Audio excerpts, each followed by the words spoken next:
Chapter 3, Out of Business. I had been practicing to become a witch for a long time. She was going to be one when she grew up, for sure.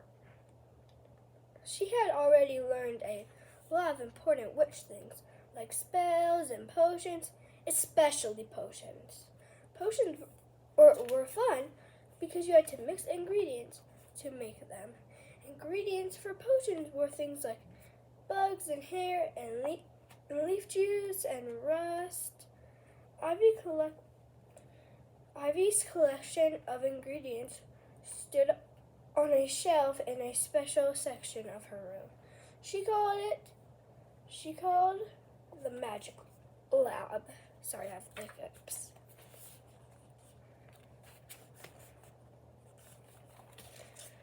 Ivy took her magic book from its hiding place and flipped through the pages, looking for a potion to sell. It had to be something that people would want to buy. What do people want, she asked. Horses, Bean said.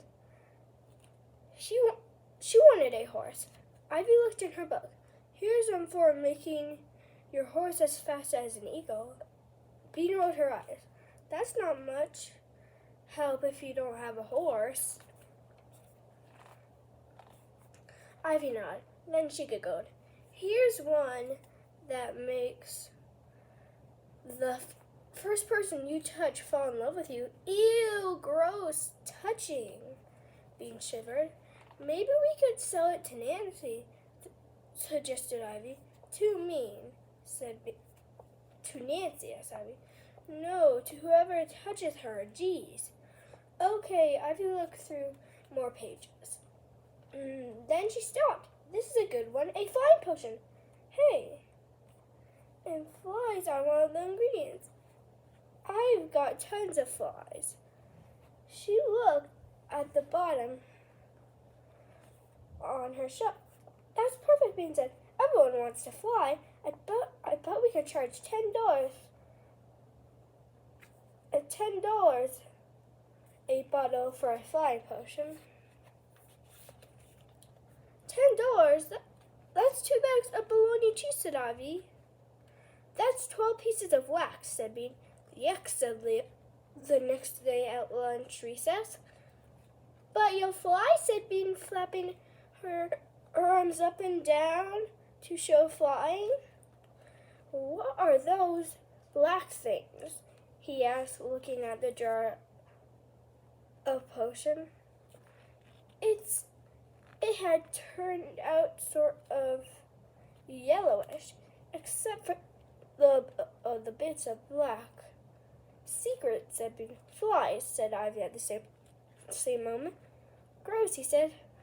Nobody's going to want to drink that. You guys are nuts. Ivy and Bean looked at each other and sighed. The potion business was not so good. No one wants the potion.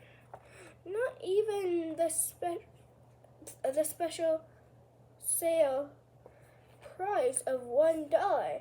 Eric said that he would get Bean a quarter if she drank it, but she decided not to. A quarter wasn't enough to buy bologna cheese anyway. This is the picture.